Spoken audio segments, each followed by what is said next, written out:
Sa pagpapatuloy po ng ating pag-aaral ng Covenant Theology, ito po ang ikatlong bahagi ng aking bahagi sa serye na ito.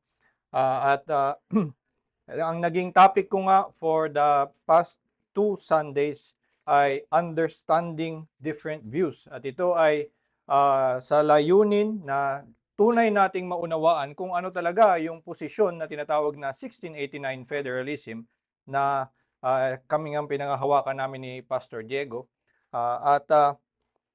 Ito ay sa tunay na pag-unawa kung ano nga ba talaga ang punto ng nung pinanghahawakan namin Covenant Theology, na kita namin na maganda na tunay nating nauunawaan at kaya natin talagang masabi ano yung pagkakaiba nito dun sa ibang pananaw.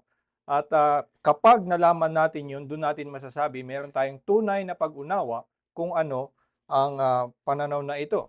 At ganun din, kasama sa layunin ng pag-aaral nito ay para din maunawaan nga natin yung kabilang panig at kung kayo man ay sasang-ayon o di sasang-ayon sa aming posisyon, maganda na meron kayong tunay na pag-unawa kung ano ito para ang inyong pagsang-ayon ay talagang informed and shaped by what you see in the Bible.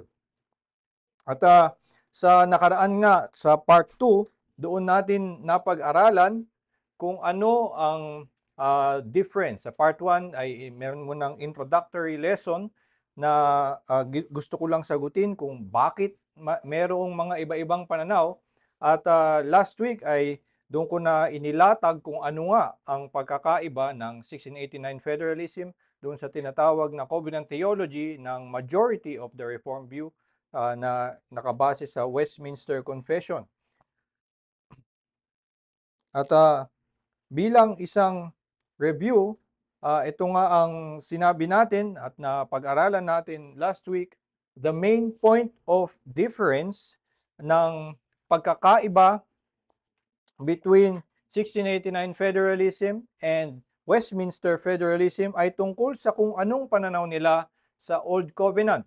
Kung ano ang tingin nila na paraan paano naligtas ang mga tao doon sa lumang tipan. So, paano naligtas, itong pinag-aralan natin last week, paano naligtas ang mga saints noong Old Testament noong sila'y nasa ilalim ng lumang tipan. At sa sagot ng Westminster Confession of Faith, ang kanilang pananaw ay they were saved by virtue of the Old Covenant because it was an administration of the Covenant of Grace. Different from the new only in administration, at ang kanilang tinutukoy ditong administration ay kung paano itong dinala sa kanila. As in yung tinasabi how to administer medicine, pwedeng ito ay iniinom or ini-injection o iba pang paraan ng pag-administer ng gamot. Yun ang tinutukoy na administration. So iba yung pag-administer noong covenant noong lumang tipan, pero pareho yung gamot na ina-administer, whether by injection or by ingesting. So ito yung sinasabi na magkaiba lang yung paraan kung paano ihinatid sa noong lumang tipan, pero pareho yung gamot na ibinibigay. So ito ang kanilang sinasabi, paano naligtas yung mga saints noong Old Testament, sila ay naligtas nung lumang tipan na sila ay nasa ilalim nun, dahil yung lumang tipan na iyon ay yung ding tipan ng biyaya na nakapagliligtas, medyo iba lang ang itsura. Pero ang paliwanag ng 1689 Federalism, hindi sila sumasang-ayon dun sa pananaw na yon. Dahil sa simpleng pagbabasa ng Old Testament, kapag binabasa mo yung tipan na ginagawa ng Diyos doon sa bayan ng Israel, hindi mo parang kailangan mo pang paikutin ang iyong pag-iisip para masabing ito yung tipan na yon na nangangako ang Diyos na ililigtas ka kapag ikaw ay sasampalataya. So, sa kanilang pananaw, hindi yung tipan na yun mismo ang nagligtas sa kanila. So, Old Testament saints were saved by virtue of the New Covenant. So, sa Westminster Federalism, ang pananaw nila, yung Old Covenant na nasa ilalim sila, yun ang nagligtas. Ang pananaw ng 1689 Federalism, it is the New Covenant ang nagligtas sa mga people under the Old Covenant. At paano nangyari na naligtas sila ng New Covenant, ngayon sila nga ay nasa ilalim ng Old Covenant? Dahil it was already promised from the beginning. Yung New Covenant, even as God was unfolding history through those other covenants, He revealed the New Covenant in a promise. At yung promise of the New Covenant nagsimula doon sa promise to Adam, the promise of the seed of the woman, yun na yung promise of the New Covenant na may magliligtas sa kanila na outside of the two of them who have broken the covenant of works, may magliligtas sa kanila na isisilang sa kanilang binhi.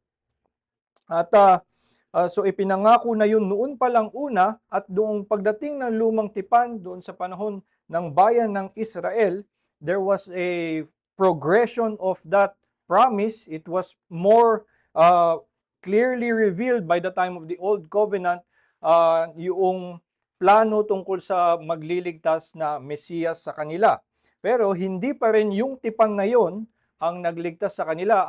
Ang bisa ng pagliligtas ay nagmula doon sa bagong tipan na kanilang yung mga naligtas ay sumampalataya because it was promised to them. So, sa pananaw ng 1689 federalism, the Old Covenant was instrumental to their salvation but was not what brought them to salvation. Hindi, or what brought salvation to them. Yun siguro yung mas magandang phrase. So, ito yung main difference kung anong pananaw ng Westminster Federalism at 1689 Federalism doon sa lumang tipan at paano naligtas ang mga tao nung panahon na yon. Sa pananaw ng Westminster Federalism, yung lumang tipan ay parehong tipan lamang, iba lang ang itsura, kaya naligtas sila. Sa pananaw ng 1689 Federalism, yung lumang tipan ay ibang tipan, pero ito ay anino nung bagong tipan, at kung sino man sa kanila ang looked beyond the shadow and to the substance of the New Covenant, yun yung naligtas. So yun yung pananaw ng 1689 Federalism, at ito nga yung last week binigyan natin ng paliwanag. So doon sa pag-aaral natin last week, sana nagkaroon tayo ng mas malinaw na pag-unawa at kaya nating masabi kung ano yung pagkakaiba between what is called Westminster Federalism and 1689 Federalism. Pero kung para nga sa tunay na pag-unawa ng isang katotohanan, kailangan ay hindi lamang na ito'y isang intellectual na exercise para sa atin, na makita lang natin yung logic o yung katotohanan, kundi makita natin kung para saan ito. Ito yung tunay na masasabi nating nauunawaan natin itong katotohanan na ito kapag nakikita natin ang kahalagahan nito at anong implikasyon nito sa ating buhay. At dito sa huling bahagi ng aking lesson on this topic, ay ito ang aking magiging topic, kung ano ang kahalagahan nito sa ating buhay. And I will put the question this way: if it is all about the Old Covenant, how is this relevant to us now under the New Covenant? Kung yung pagkakaiba ng 1689 Federalism at ng Westminster Federalism ay mainly about yung kanilang pananaw tungkol sa lumang tipan, ngayon naman nasa bagong tipan na tayo. Ano pang saysay na ito ay pag-aralan natin kung tungkol lang naman pala ito sa lumang tipan? At bilang isang paunang sagot, overview ng magiging ating matututunan ngayong lesson, how we view the Old Covenant is relevant to our understanding of the Covenant of Grace, and therefore also of life under the New Covenant. Kasi nga, kung ano ang pananaw natin sa lumang tipan, kahit na wala na tayo sa tipan na iyon, ay ito ay magde-define kung ano ang tingin natin sa Covenant of Grace. At kung yun ang ating kung ano ang maging tingin natin sa Covenant of Grace, ito'y makakaapekto sa kung ano ang tingin natin na magiging buhay natin under the New Covenant. At sa lesson na ito, dalawa ang aking titingnan, and particularly doon sa implications na relevant to the life of the ordinary Christian. Dahil marami sa mga debating nagaganap tungkol sa covenant theology at dito sa mga magkabilang panig ay mga theological debates na ang mas interested ay ang mga theologians at mga preachers. So madaming mga complicated issues na kailangang lutasin, pero ang pupunto ko ngayon ay yung particular na may kinalaman sa ating magiging buhay uh, bilang mga ordinaryong Kristiyano. At ang dalawang iyon ay una tungkol sa baptism. Ang isa sa mga pinakamalinaw na implikasyon ng magkakaibang mga pananaw sa sa covenant theology ay ang magiging implikasyon nito sa baptism. At dahil sa mga magkaibang pananaw sa covenant theology, merong iba't ibang mga pananaw tungkol sa baptism. Maliban doon, yung isa, pangalawa na pag-uusapan ngayon sa lesson na ito ay anong kinalaman nito sa assurance and perseverance. Kung ano ang pag-unawa natin sa covenant theology ay may kinalaman sa ating buong buhay, sa pananampalataya na tungkol sa ating assurance of our salvation at ang ating perseverance to the end. So, una tingnan natin kung ano ang implications ng covenant theology sa baptism. So, different views on baptism are rooted in our differing views of the biblical covenants. Ito actually ang pinag-uugatan ng mga magkakaibang panig. Kung alam nyo na may mga nagbabaptize ng baby, may iba na agad-agad magbaptize, yung iba ay kayang maghintay sandali bago ka i-baptize. So, yung mga pinagmumulan ng pagkakaiba ng mga pananaw sa pagka-practice ng baptism ay nakaugat sa kanilang magkakaibang pananaw sa mga tipan sa Biblia. Sabi ni Keith Mattison, isang professor of systematic theology sa Reformation Bible College, yun yung school founded by R.C. Sproul, sabi niya, proponents of pedobaptism, that is infant baptism, and proponents of credo baptism, that is believers baptism, have different covenant theologies. And unless that issue is dealt with first, it is almost pointless to discuss the baptism question. Each side in the debate interprets the disputed scripture passages according to a particular understanding of the covenants. So, dito pinapaliwanag niya na yun ngang mga magkakaiba ang panig sa baptism ay dahil meron silang magkaibang covenant theology. Para sa kanya, mas mainam na unahing yun ang plantsahin sa kanilang pagdedebate bago pag-usapan lamang yung mga iba't ibang text na gagamitin nila para patunayan na ang mga baby ba dapat binabaptize o hindi dapat binabaptize. Makikita natin ang mga iba't ibang pananaw on baptism dito sa Confession of Faith. Sa Westminster Confession of Faith, syempre, ang kanilang pananaw ay na not only those that do actually profess faith in and obedience unto Christ, but also the infants of one or both believing parents are to be baptized. So ito ay kanilang talagang pinaninindigan na hindi lamang yung mga nagpapahayag ng pananampalataya ang kanilang babautismuhan, kundi pati yung kanilang mga anak. So basta kahit sanggol, kapag pinanganak ka to believing, one or both believing parents, kahit isa lang ang iyong magulang na mananampalataya, you will be subject to baptism, or you are a proper subject of baptism according to their view. So yung Savoy Declaration in 1658 ay mga pedobaptist din. Sila lang ay may pagkakaibang pananaw naman sa church government. Pero at ang kanilang statement ay generally the same, meron lang silang dinagdag, and those only.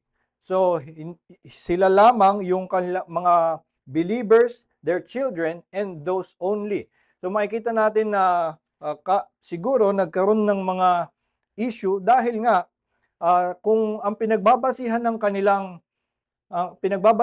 kanilang practice of baptism at baptism of children ay dahil meron silang nakikitang analogy to circumcision at yung circumcision ay basta anak ni Abraham siya kailangang i-circumcise. Pero sa practice ng circumcision, lahat ng nasa household of Abraham, pati mga alipin, pati yung anak ng mga alipin ay isi-circumcise.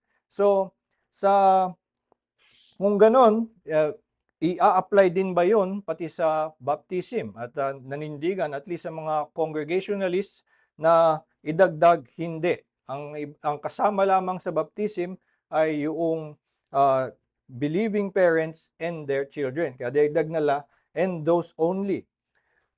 So, makikita natin na noong panahon na yon, meron pang development of theologies, development of practices, sa even among the Reformed, sila'y nagpipino pa ng kanilang mga paniniwala at mga practice. Pero pagdating sa Baptist Confession, naging ibang-iba ang kanilang statement compared to those two.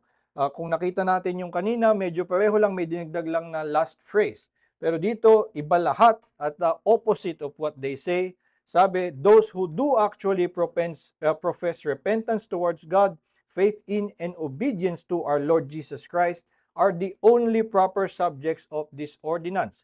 So, sa kanila sinasabi, not only those who profess but also their children. Pero ito, hindi. Those who do actually profess are the only proper subjects of this ordinance. So, malinaw at diretso ang kanilang pagkakaiba. Hindi natin masasabi na magkaiba lang sila ng pagkakasabi pero pareho lang kanilang tinutukoy. Hindi, talagang magkasalungat ang kanilang posisyon. Yung isa, kailangan kasama yung bata. Ito, hindi dapat kasama yung mga anak. Hindi automatically kasama. Kailangan sila ay magpahayag ng kanilang pananampalataya. At madami pa nga by the next century, panahon ni Jonathan Edwards, magkakaroon ng maraming mga debate. Yung mga Pedo-Baptist, si Jonathan Edwards ay isang Pedo-Baptist at supposedly humawak sa 1658 Savoy Declaration, pero nagkakaroon din sila ng ibang mga pananaw. Nagkaroon sila ng mainit na debate at ang kinahantungan nga ay si Jonathan Edwards ay pinatalsik ng kanyang iglesia. At ang debate ay tungkol sa paano kung nagbabaptize ka ng mga baby. So, di ba nagbaptize ka ng baby pero yung paglago ng taong yun ay parang hindi siya namumuhay na parang Christian kasi nga binaptize mo siya as a baby. Pag sila ba nagkaanak, ibabaptize mo din. So, yun yung kanilang tanong. Si Jonathan Edwards ay ninindigan, hindi. Huwag i-baptize. At yung iba ay merong pananaw, tinatawag na the halfway covenant, na ito daw ay kasama pa rin na dapat i-baptize. So, nanindigan si Jonathan Edwards doon at siya'y pinatalsik ng kanyang iglesia. So, itong mga iba-ibang pananaw na ito tungkol sa baptism ay doon mismo sa mga confessions of faith ay makikitang inuugat doon sa kanilang covenant theology at kung paano nila maintindihan yung Old Covenant. Ito sabi sa Belgic Confession, Article 34, we believe that these children ought to be baptized and sealed with the sign of the covenant. So pareho sila ng mga Pedo-Baptist sila na naniniwalang dapat i-baptize ang mga baby at ang kanilang dahilan ay tulad ng, sabi, as infants were circumcised in Israel on the basis of the same promises which are now made to our children. So, ito nga yung pananaw ng Reformed Covenant Theology, Classical Covenant Theology, na yung dating yung lumang tipan ay same promises, same substance. At nag-iba lamang yung administration, yung pamamaraan or yung mga nakakabit na ceremonies. So, kung ang nagbago lamang ay dati circumcision, ngayon baptism, so nakikita nila na nag-iba lang yung gagawin. Pero dapat gagawin mo pa rin sa bata kung yung circumcision ginagawa din sa bata.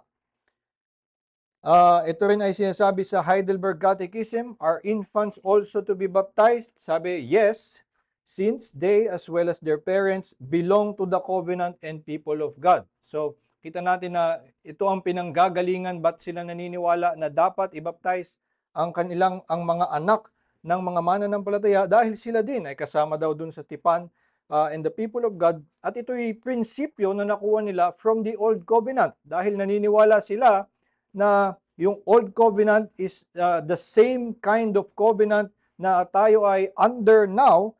So nata-transfer nila yung principle from the Old Covenant na yung mga anak ay kasama sa covenant people of God. So sa kanilang pagpapaliwanag, yun din ang dahilan, as was done in the Old Covenant by circumcision, in place of which in the New Covenant baptism was instituted. So pinalitan lang daw yung baptism ng ipinalitan lang yung circumcision ng baptism. So meron pa ring analogy na yung mga bata tulad ng sa Old Covenant sila kasama, yung baptism ay ibibigay din sa mga bata. So ang nakikita natin dito, the practice of infant baptism is rooted in a particular view of the Old Covenant. It is the same in substance as the new, only differing in administration. Ngayon, kailangan nating linawin na meron ngang mga Baptist na hindi humahawak sa 1689 federalism. Pero meron silang paraan na panindigan pa rin ang pag-reject ng pedobaptism at manindigan pa rin sa kanilang posisyon na mananampalataya lamang ang babaptize dahil Baptist rejection of pedobaptism is not dependent on 1689 federalism. Dahil nga, even if it's the same in substance, it's a different administration.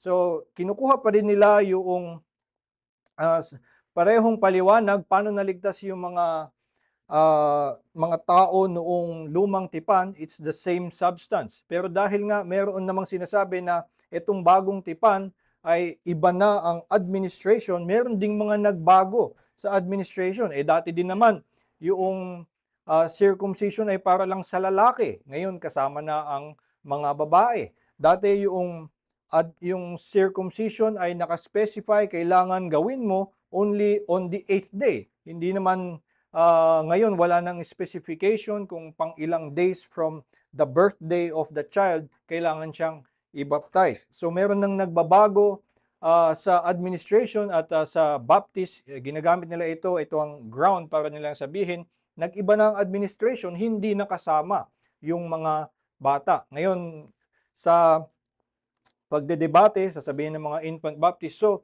yung bagong administration ay hindi as gracious as before. Kasi dati kasama yung mga bata, ngayon hindi. Parang mas committed yung grace of God. So dyan sila mga magtatalo. Pero sa akin ngang opinion ay 1689 federalism provides firmer ground to maintain credo baptism. The Old Covenant is not only different in administration, it is also different in substance. So hindi mo pwedeng itawid yung prinsipyo ng lumang tipan papunta sa bagong tipan dahil ibang tipan yun. Iba ang tinutukoy nung tipan na yun at particular nga kaya kasama yung mga bata sa lumang tipan dahil yun ang mismong pangako kay Abraham. Magkakaroon siya ng madaming lahi. So kaya din may kinalaman yung mismong sign of the covenant to their reproductive organ. Dahil nga, ito ay, yung covenant mismo ay may kinalaman doon sa kanilang pagpaparami ng lahi. And so, kaya may sense that it was included in the Old Covenant, may sense why the infants were included in the covenant dahil nga mismo the nature of that covenant ay tungkol doon sa pagkakaroon ng maraming lahi ni Abraham. But the new covenant na nandun tayo, hindi na ito about being born as to our parents, hindi lang siya about being born, but about being born again. So hindi na tungkol sa kung ikaw lang ay isinilang ng mga members of the covenant, at ikaw ay kasama na automatically, you need to be born again. So ito ang hinihintay, kaya nga magkaibang tipan iyon at ito ang mini-maintain natin na hindi masasabi na parehong substance ang Old Covenant at New Covenant at yun yung mas matibay na pundasyon para sabihin, oo nga, ang dapat lang binabaptize kung ayon sa bagong tipan ay yun lang mga mananampalataya. So, ito ang tungkol sa baptism at ngayon yung pangalawa ay tungkol sa assurance and perseverance. May malinaw na koneksyon ang covenant theology sa ating experience of being assured of salvation at sa ating perseverance. Makikita natin that God Himself established His promise with a covenant to bolster our assurance. So sabi sa Hebrews 6:17, when God desired to show more convincingly to the heirs of the promise the unchangeable character of His purpose, He guaranteed it with an oath. So, ang Diyos mismo ang ganito ang paraan para tayo ay palakasin sa ating kumpiyansa, sa ating pananampalataya, sa ating kasiguraduhan ng kaligtasan. Ang Diyos ay gumawa ng tipan or He swore an oath. So, may kinalaman, malaki ang kinalaman ng magkakaibang view on the nature of God's covenant sa ating experience of assurance.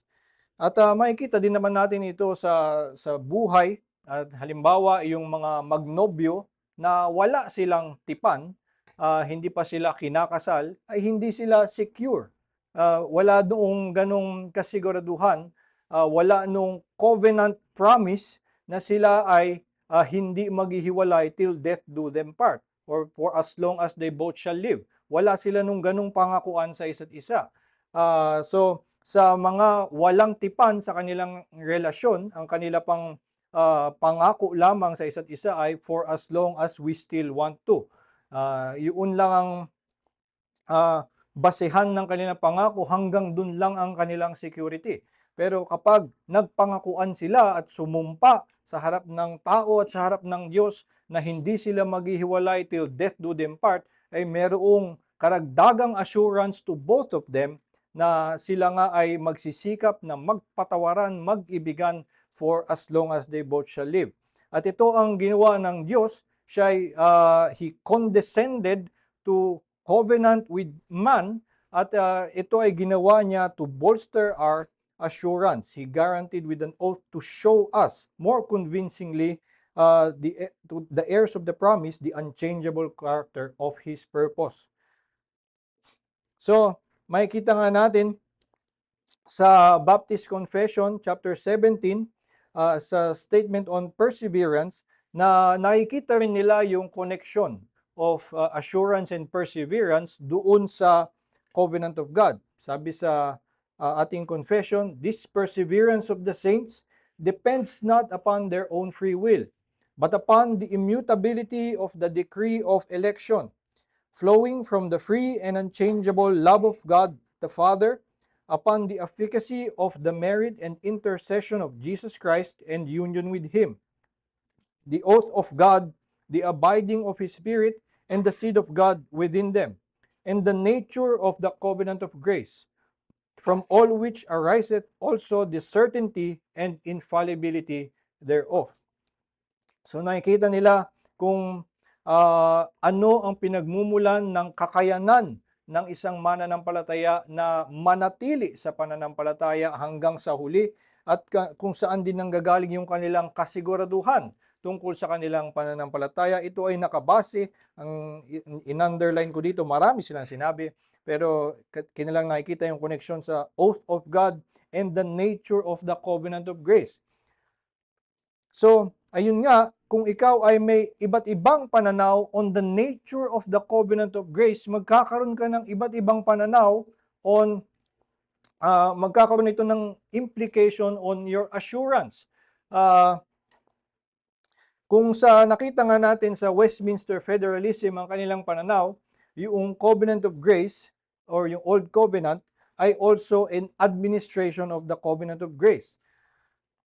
So, kung nakikita nila at tingin nila yung Old Covenant ay isang Covenant of Grace, sa kanilang pananaw, ang nature of the Covenant of Grace is that it is a conditional and breakable covenant. Kasi yun yung lumang tipan, kung babasahin mo yung lumang tipan, ngayon naman napakalinaw na ito ay conditioned on their obedience, at yun nga mismo yung sinasabi sa Hebrews na sa kanilang tipan na sila'y hiningan nitong pagsunod, they broke it.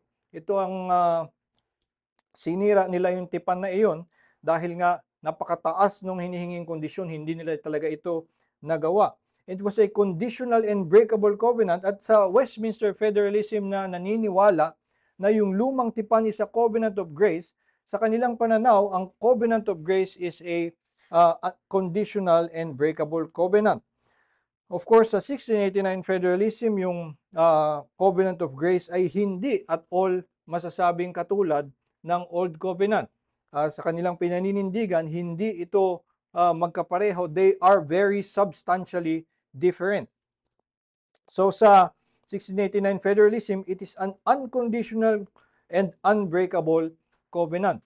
Ngayon, kung iisipin natin kanina yung analogy ng asawa, kung ang pangako nila sa isa't isa ay basta habang matino ka, ay mananatili akong, I will stay with my promise to you for as long as you are good to me. Kung ganun lang ang kanilang pangako, ito ay a conditional covenant ng kanilang pag-aasawa. Pero yung unconditional na tipan ay sinasabi na for as long as we both shall live, yung in sickness and in health, di ba? Yung ganung mga pangako na nagsasabi kahit ano pang pagdaanan natin. So, yun yung nagpapakita that it's supposed to be an unconditional covenant. So, ito ang, though of course, dahil analogy yun, may mga limitations, di ba? Ang kahit na nagpangakuan ng mga tao ng ganon na unconditional covenant, na nagkakaroon pa rin ng unfaithfulness at mayroong divorce at nabi-break yung kanilang marriage covenant. Pero sa pananaw nga ng 1689 Federalism, yung covenant of grace ay hindi na masisira ng tao. So, it is an unconditional and unbreakable covenant. So, at ito nga ay may mga implikasyon sa ating pananaw on assurance, at ito'y makaka-apekto sa ating experience of assurance. Ang mga, para lang sa sample ng iba-ibang mga pananaw on the nature of the Covenant of Grace, yan ay si Richard Baxter. Kung kilala nyo ang pangalan na yun, siya ang nagsulat ng The Reformed Pastor. At ang kanyang pananaw is a conditional covenant. At yun ngang kanyang pananaw is an extreme kind of conditionality na it's really terribly bad. That's why I never recommend this man. Si Richard Baxter, sa totoo lang. So, madaming mga iba na kayang himayin yung mga some things that they find helpful in Richard Baxter, pero sa totoo lang, malaki talaga ang disagreement ko sa kanya. Sa kanyang pananaw of justification na kanyang pinublish on 1658, sabi niya, ginamit din niya yung analogy of marriage, barely to take a prince for her husband may entitle a woman to his honors and lands. But conjugal fidelity is also necessary for the continuance of them, for adultery would cause a divorce. So kanyang sinasabi, covenant making may admit you, but it's the covenant keeping that must continue you in your privileges. So sa pananaw ni Richard Baxter ay magsisimula ka lamang sa iyong tipan sa Diyos doon sa pananampalataya sa iyong baptism, pero nakadepende on your faithfulness to keep the covenant kung ikaw ay mananatili doon sa covenant. So sa ganitong paraan, nakadepende sa kanya, sa tao, at doon sa faithfulness ng tao kung siya ay mananatili in the covenant. Sa isa pa niyang sinulat, sabi niya sa kanyang paglilinaw, faith, repentance, love, thankfulness, sincere obedience, together with final perseverance, do make up the condition of our final absolution in judgment. and our eternal glorification. So, para daw dun sa ating final judgment, kapag bago ka tanggapin sa langit, kung haharap ka na sa Diyos, kailangan na ang kondisyon ay hindi lamang ang iyong pananampalataya, kundi kasama ang iyong repentance, love, thankfulness, ang iyong sincere obedience, at yung iyong ngang pananatili hanggang sa huli. Kung ikaw ay nag-persevere throughout your life, yun ang kondisyon para ikaw ay papasukin sa langit. So, ito ang pananaw ni Richard Baxter. Kaya nga, ito ay isang conditional covenant at nakikita natin kung ano ang kinakalabasan sa iyong assurance. Meron kang hindi tiyak na ending sa iyong buhay. Sa iyong pananampalataya, you believe that you are justified, pero para ka lamang na pardon, or na ay yung tawag doon kapag ikaw ay nakakulong, pinalaya provisionally, nakalimutan ko yung tawag. Ay, probation. Parang binigyan ka lamang ng probation para ikaw ay makalaya, tas babantayan ka kung ikaw ay mabuti. At kapag hindi ka nagpakabuti, babalik ka sa kulungan. So, ganoon yung dating ng tipan ng Diyos kapag conditional covenant. Meron kang uncertain end. Ngayon ang kanyang naging pinakakatunggali ay si John Owen. Sila ay minsan din nila binabanggit ang isa't isa, pero malinaw sa kanilang pagsusulat na makikilala mo kung sino ang kanyang kinakalaban.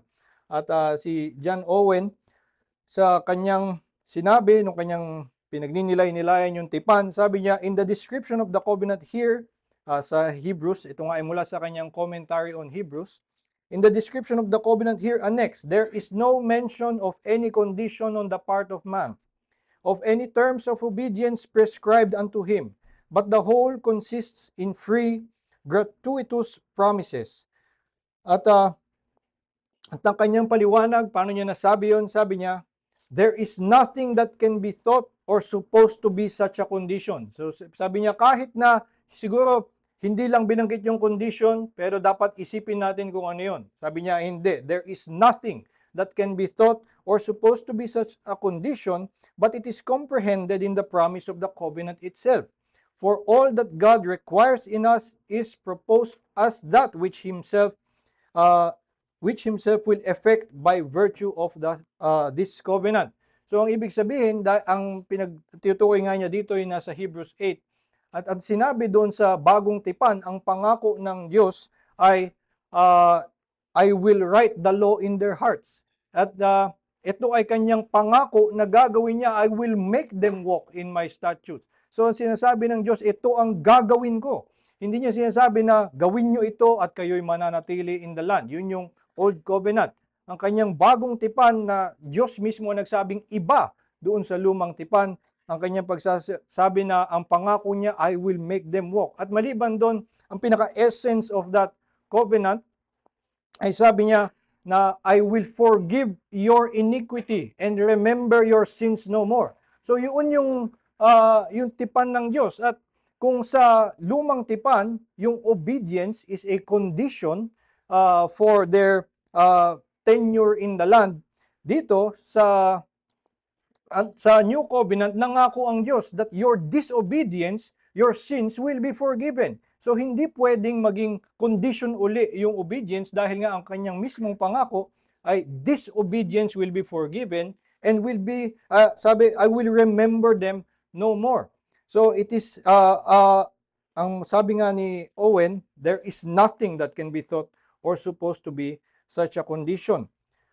At nabanggit ko nga si John Owen, ang aking number 1 favorite na Puritan ng panahon na yun. At ito ang number 2, si Thomas Goodwin. At siya rin ay may ganong pananaw na an unconditional covenant. Thomas Goodwin, sa kanyang commentary also on Hebrews, sabi niya, faith doth all in us till it hath brought us to salvation. It carries along this great venture of a man's soul safe to heaven, and leaves it not till it hath put it into Christ's hands in heaven, till itself ends in sight. It begins and it ends with us and stands by us when all else would fall. Baka nalilito kayo dun sa kanyang lumang would fail. Yung sa huling sentence na sinabi niya, it begins and it ends with us, hindi niya sinasabi na sa atin nakabase. Ang kanyang ibig sabihin ay kasama natin yung faith. Papalitan niyo yung it ng faith. Faith begins with us and ends with us. Sinasamahan ka, yun ang kanyang ibig sabihin. Sinasamahan ka, inaalalayan ka ng pananampalataya all the way to the end.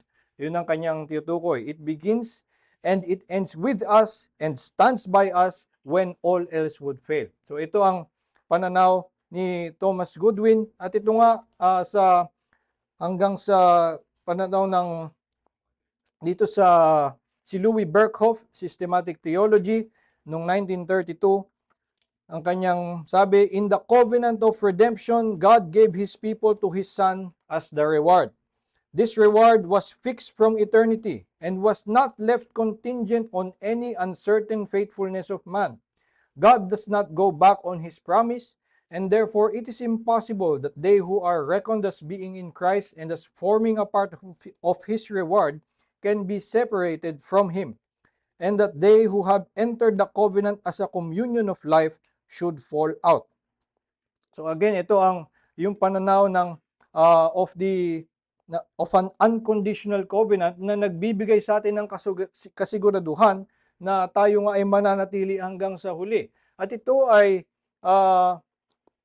pananaw na mas talagang nag-agree to the core doctrines of Reformed theology. Isa sa mga pinakaunang gumigising sa mga tao on covenant theology ay yung doctrine of unconditional election. At kung from before the foundations of the world, bago pa nagkaroon ng tao, bago pa nilalang si Adan, bago pa siya mahulog, bago ka pa isilang, bago ka pa magkasala manampalataya at magkasala uli buong buhay mo, nakita niya na ang iyong buong buhay. Nakita niya na ikaw ay pumalpak buong iyong buhay at niligtas ka pa rin niya from before the foundations of the world.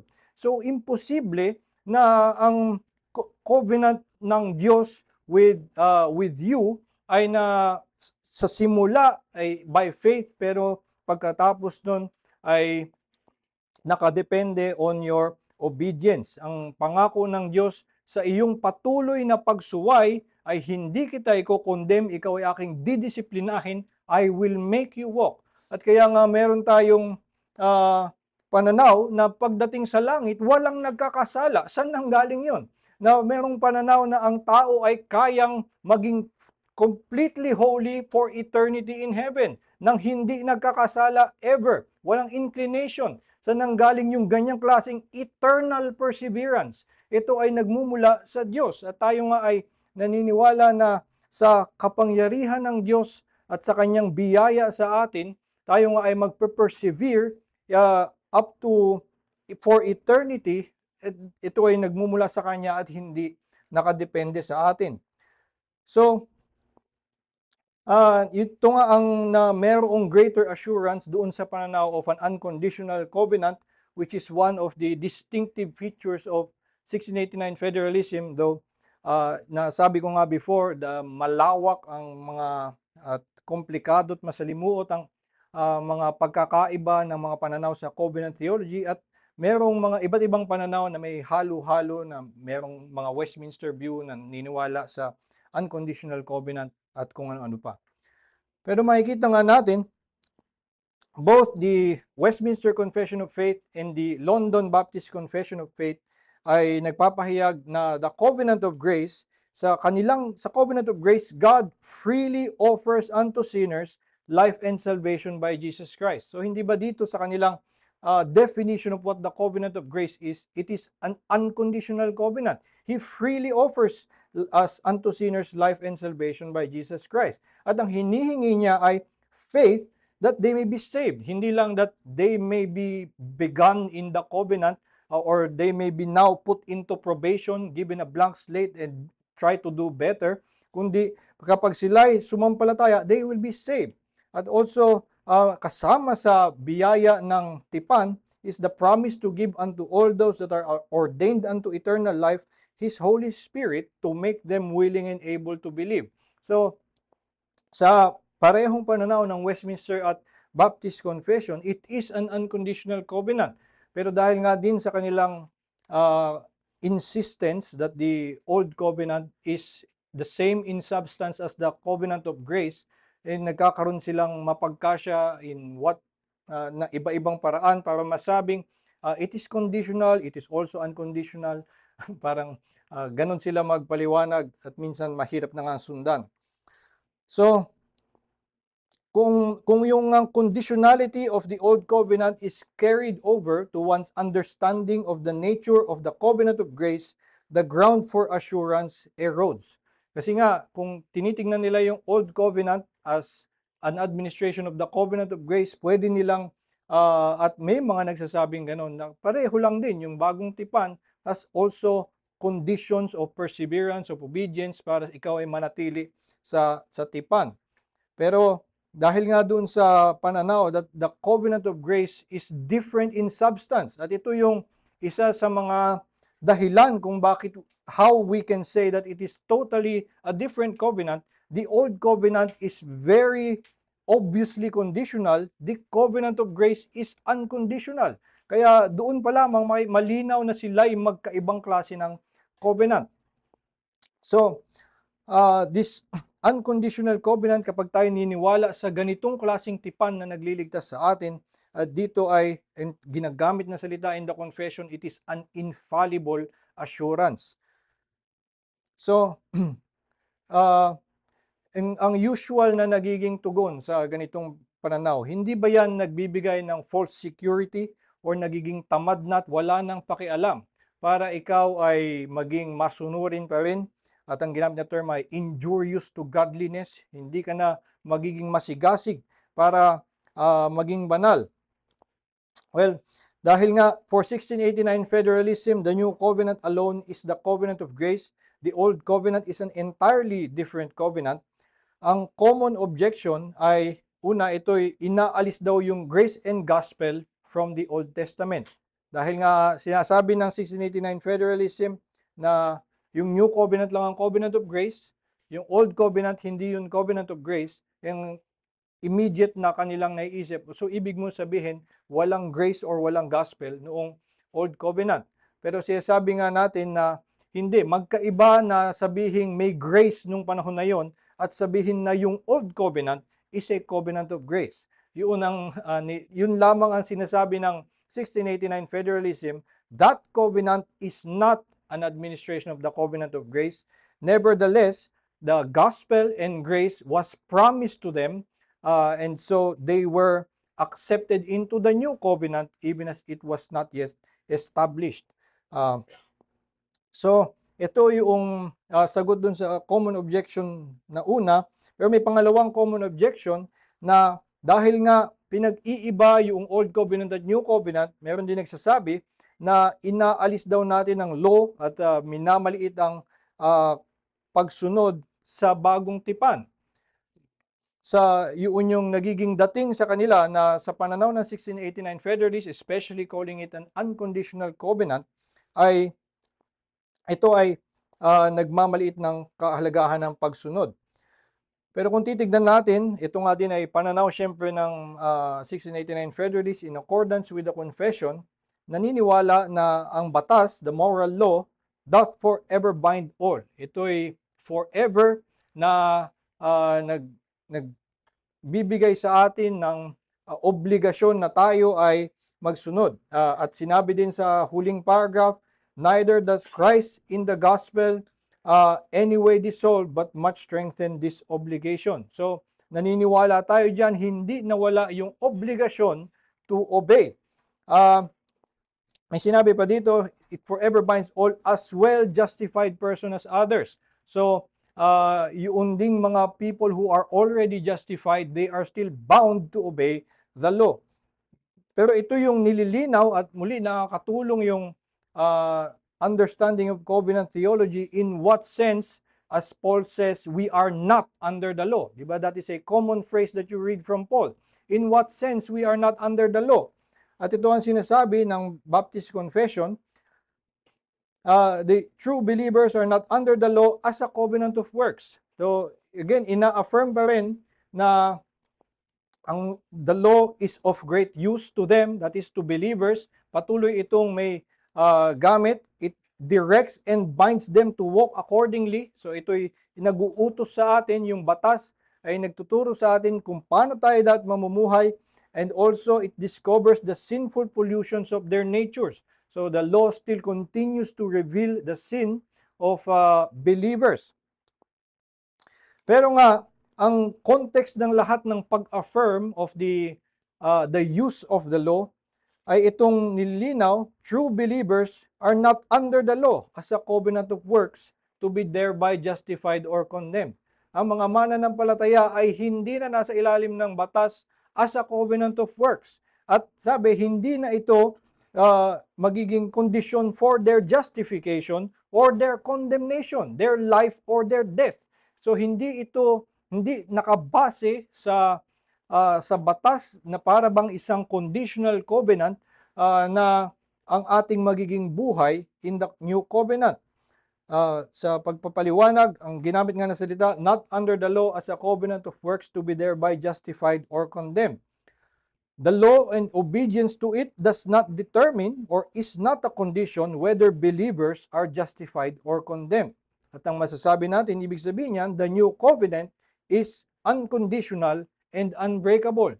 Hindi na nga ito ang magiging basehan for your life or death, justification or condemnation. It is of great use to you. It directs you and binds you accordingly.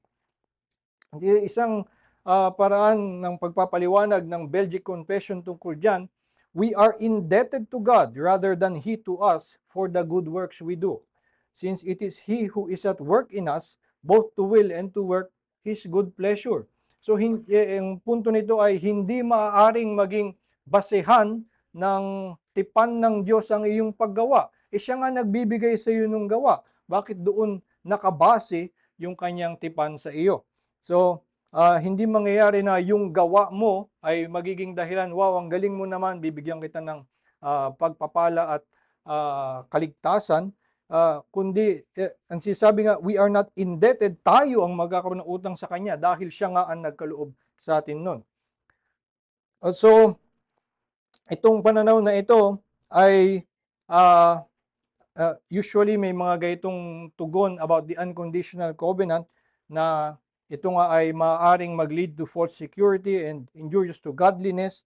Well, una, pakita ko lang isang pananaw ni Benjamin Keach, isa sa mga forefathers of particular Baptists. Sa kanyang pananaw, sa kanyang libro, The Covenant of Peace Opened, sabi ko lang na by the Baxterian party, I expect to be called an antinomian. So, ine-expect nga niya ni Benjamin Keach na, sige, tawagin nyo na lang akong antinomian. Kasi dahil nga doon sa pananaw ko na unconditional ang covenant. Kanyang pinanindigan dito sa kanyang libro on Marrow of True Justification, I had rather err on their side who strive to exalt wholly the free grace of God than on theirs who seek to darken it and magnify the power of the creature. So, ito nga din ay magandang ipinapahayag sa Belgic Confession of Faith. It is not true that this justifying faith makes man indifferent to living a good and holy life.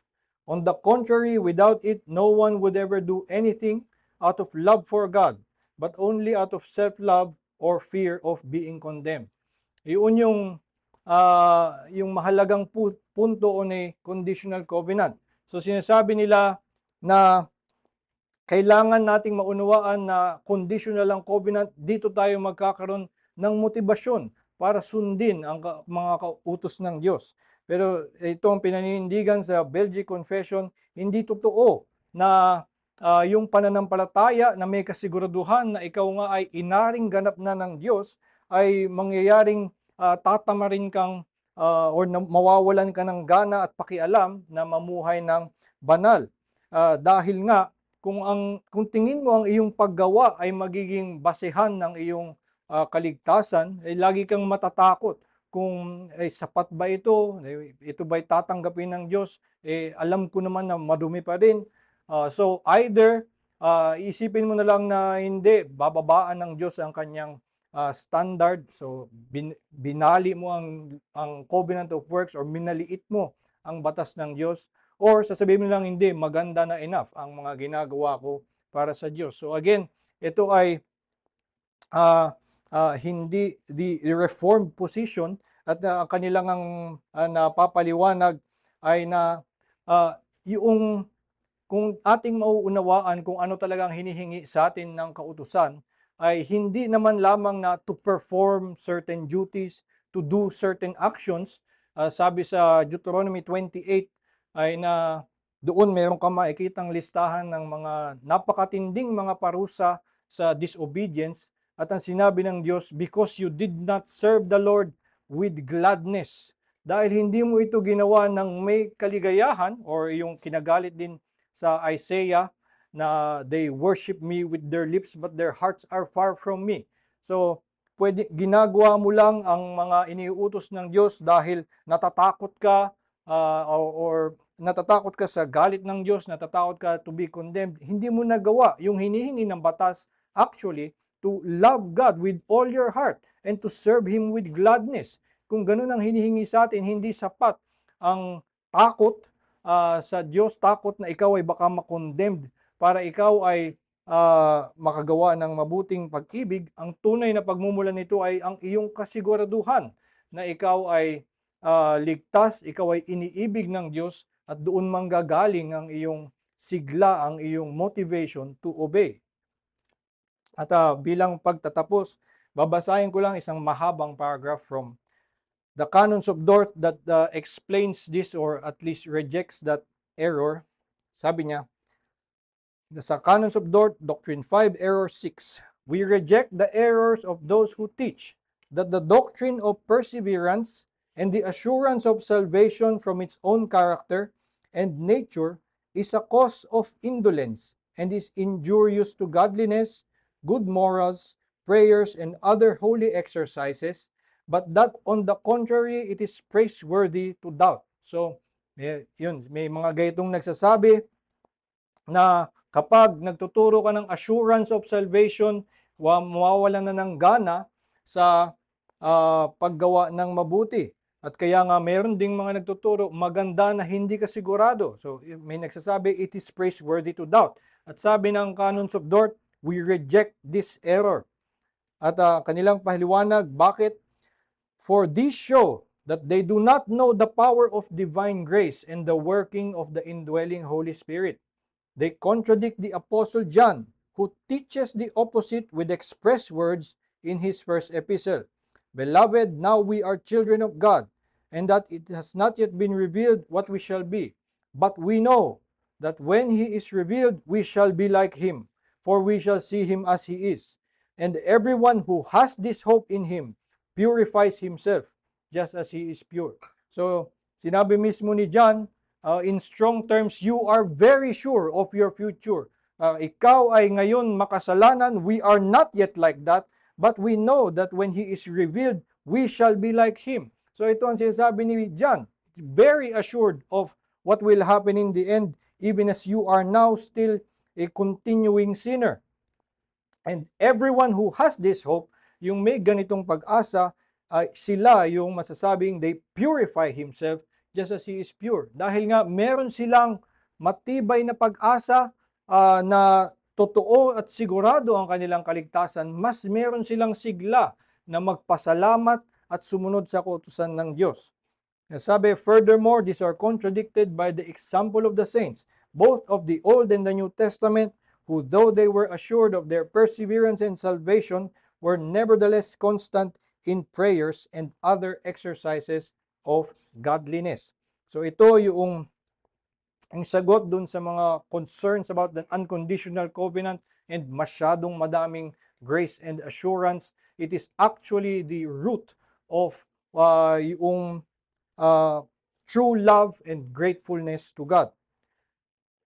So, conclusion, nakita natin differing views on covenant theology based on our practice of baptism as well as on our assurance and perseverance. Sa ibang salita, covenant theology bears on the whole span of our life in the new covenant, from our beginning in baptism to our persevering to the end. ito yung kahalagahan ng covenant theology. At kaya nga, bagamat tayo ay nagkakaiba, bagamat masalimuot pa rin ang mga debate tungkol dito, napakaganda at napakahalaga na palalimin natin ang pag-aaral tungkol dito. At kahit na hindi pa rin malulutas yung mga differences, it is still well worth the effort even if it takes centuries more ng patuloy na pagdedebate kahit na matuto lang tayo even further about the love of God for us. That is certainly something that is worth all that effort. Tulad nga ng panalangin ni Pablo sa Ephesians 3:17-19, that you being rooted and grounded in love may have the strength to comprehend with all the saints what is the breadth and length and height and depth, and to know the love of Christ that surpasses knowledge, that you may be filled with all the fullness of God. At ito ang dahilan kaya tayo nagpapahalaga ng pag-aaral ng covenant theology.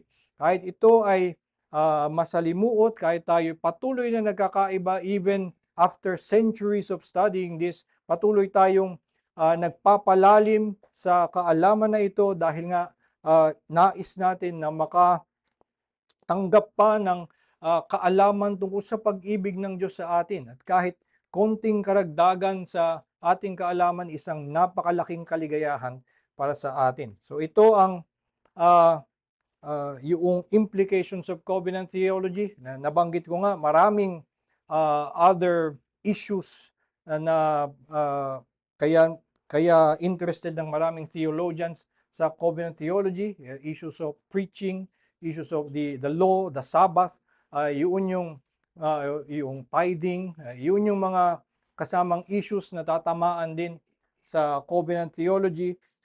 Pero ito nga yung kinover ko nilang para mapakita na from the beginning in our baptism to our persevering to the end. Covenant theology ang tutulong sa atin, ang kasama natin para tayo magkaroon ng greater appreciation for the love of God for us. So dito po magtatapos yung aking pagtuturo tungkol sa covenant theology in this series. Meron po ba kayong mga tanong? Yes po. Salamat, Brother Ai. Doon sa tinuro mo, siksik yung session today. A number of very interesting points, either via question or comments. Yung isa, ano lang naman, ito yung medyo minor. Si Jonathan Edwards, he started out as a pedo-baptist. Pero mukhang nahihimas-masan siya. Kinwestiyon niya, kaya siya ineject nung church niya. Nag-end up ba na naging Credo Baptist? Ay, hindi po siya nag-end up na Credo Baptist. Pero kinwestiyon niya, di ba, yung sa Kinwestiyon niya po yung, nandun pa lang po sa whether ibabaptize mo yung anak ng mga anak ng anak. Opo, yung anak ng anak, kung lalo na yung nabaptize nung baby, pero nung lumaki, parang hindi nagpatuloy sa pananampalataya, Tapos yung anak nun, baptized yun. Yung anak ba nila ibabaptize din. So medyo nagkakaroon ng pag-usad sa kanilang covenant theology and issues of baptism, pero hindi siya ever naging Credo Baptist officially. Si John Owen din, si John Owen dati, hindi ganito ang mga sinasabi niya about covenant theology. Nung mas bata siya, noong sa kanyang commentary on Hebrews, kung saan sinasabi niya na yung kanyang mga sinasabi about covenant theology ay katunog na sinasabi ng mga Baptist. At sinasabi actually sa kanila ng mga Westminster, humahawak sa Westminster Confession, sa kanilang mga debate, sinasabi, kapag ganyan ang inyong pananaw, mawawala ang pedo-baptism. Pero sila ay nanindigan pa rin. Ito ang tingin namin parang hila. Parang nasa gitna siya. Opo, ito pa rin ang tingin namin sa covenant. Pero again, in his life, hindi siya naging... Sige, three quick points yan. Yung nakalimutan ko yung pangalan, before mo flinash yung kay John Owens, yung pangalan sa mo, yung pinaka-hindi mo. Ayun, si Baxter. Tantamount to Arianism, ang sinusulong niya, salvation by good works. Tama ba? Tantamount sa good works. Nandun na nga po, papunta na doon. May magsasabi that it really is... ang mga label na nilagay sa kanya ay Arminian. Isa, Arminian, and also what is called the Neo-Nomian. Ang Neo-Nomian ay parang ibinabalik yung law. Neo-Nomian, antinomian is against the law. Neo-Nomian is a new law. Parang ganon. So, pag ano daw, binabalik yung batas sa iyo, ganun yung ginagawa ng turo ni Baxter. At actually, meron niyang, may mga, ngayon, under the Westminster Confession of Faith, or a denomination holding to the Westminster Confession of Faith, speaks very much like Baxter. So, nananatili yung mga ganyang pananaw. Tapos last, yung early slides, yung panimula, yung Covenant of Grace Apo, is equal to or does not equal apo, Covenant of Grace tapos Old Old Covenant. Covenant. Dalawa yung ano, yung upper half, yung Westminster yata. Apo. This is just a hypothesis, could be wrong. Magkaiba yung sinasabi nila, pero could it be na ang lenteng ginamit nun, masyado silang na-dictate nung element of time, na yung Westminster, hindi na-violate, hindi, parang pinili niyan to make sense of it eh. Pero Apo. alam nga natin with yung ibang natutunan natin, hindi natin tinatanggap yung Westminster yung sinasabi lang Covenant of Grace, eh, Same as the Old okay, Covenant. pero yung sa 1689 ba yun? O, Apo, yung 1689 federalism ay hindi kasi pareho. parang ano eh, parang dinefy yung logic in terms of yung konteksto ng time. Apo. Paano Old Covenant, sinave nung New Covenant, eh wala pa nga si Christ nun. Apo. Pero kasi kung man's finite wisdom, ang hirap intindihin kasi nagiging challenge o barrier yung sense of time. Old Covenant, sinave nung New Covenant. Pero pag tinignan natin, God is not limited by time. It's part of His creation. And nandun din yung tungkol na kahit hindi pa nag-unfold physically nangyayari na nagkatawang tao si Christ, eh yung promise nandun na. Okay. Yun lang, just points to ponder. Parang would it be na yung pananaw dito masyadong nagpa-limit sa time? Well, may mga ganyang objections na lumalabas sa kanila. Precisely yan yung sinasabi nila about 1689 federalism, or at least their objection na paano nga sila maliligtas kung sinasabi mong hindi pa na-establish yung covenant. So, yung nagligtas sa kanila is not a covenant. May mga ganong klaseng nagsasabi. Pero yung isang ating simpleng sagot, paano mo nasasabi na si Kristo ang nagligtas sa kanila? Wala pa nga si Kristo nun. So, kahit na alisin na yung New Covenant na that they were paid for by the death of Christ. That is supposedly, ano din. Opo. So, yun nga po, yung last week na ginamit na analogy ay sa kanila ay binigyan ng post-dated check. Antidate naman ito. So, yung ngayon sa New Covenant, we look back to the death of Christ. Sila, they were looking forward to the coming Messiah. So, ganun din na yung they were looking forward to a coming Messiah who has not yet come, at even as it was still in the future, they were saved. At ganun din naman yung pananaw ng 1689 Federalist only expressed in covenant terms. They look forward to a new covenant na hindi pa na ibibigay sa kanila. Pero naligtas sila ng new covenant even if it was they were under a different covenant. Yes. Nabanggit mo kasi may circumcision sa lalaki, may binanggit kang circumcision sa Apo. babae. Ano ba yun? Hindi. Sinabi ko na dati in the old covenant, hindi sinicircumcise ang mga babae. So, pagdating ng new covenant, binabaptize yung mga babae. So, yung kanilang analogy about yung pinalitan lamang yung circumcision ng baptism ay makikita natin na hindi din naman actually kini-carry forward lahat dahil may mga ganung pagkakaiba. So, hindi rin pwedeng sabihin na dati yung circumcision, sa lalaki lang pwede gawin yun. Well, actually, merong records nga in history of a certain kind of circumcision that was done to women. Hindi ko na lang pinag-aaralan, ayoko lang pumunta sa ganung klaseng usapan. But there was a record of such a practice that there was some equivalent kind of circumcision done for women. So hindi pwedeng sabihin lang na circumcision hindi pwedeng magawa sa lalaki. Hindi. It can be done if it needs to be done. Pero yung ang lumalabas lang, meron talagang pagkakaiba in the new covenant and the old covenant. So hindi pwedeng i-carry forward everything. Ayan ba po?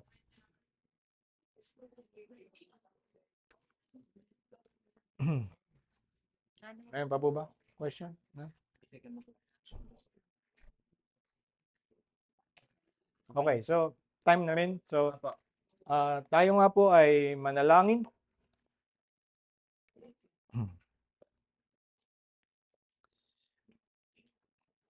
Ama naming Diyos, napakadakila nga ng iyong biyaya, napakayaman ng inyong planong magligtas sa amin, na bagamat kami makasalanan, bagamat sa aming buong buhay ay hindi namin masuklian ang iyong kabutihan sa amin. Ikaw ay nananatili sa iyong tipan, tapat sa iyong tipan na kami iligtas sa kabila ng aming patuloy at paulit-ulit na pagliko sa iyong mga kautusan. Salamat nga Panginoon sa napakayamang biyaya na ito at sa paalala sa amin kung ganong kayaman nga ang pag-ibig mo sa amin. At itong katotohanan na ito ay hindi na para kami ay magwalang bahala tungkol sa kabanalan at sa pagsunod sa iyo, kundi ito'y nagpapalalim ng aming pagkamangha sa iyong pag-ibig sa amin, pagkamangha sa iyong biyaya, at kaya lumalakas pang lalo ang aming pasasalamat sa iyo at ang aming sigla na mamuhay ng naayon sa iyong kalooban at mga kautusan. Kaya tulungan mo nga kami, Panginoon, na lalo pang maunawaan ang pag-ibig mo sa amin, ang biyaya mo sa amin, nang sa ganon ay magyumaman nga sa aming buhay ang pasasalamat at pagpuri sa iyong pangalan. Po aming dalangin sa pangalan ni Jesus. Amen.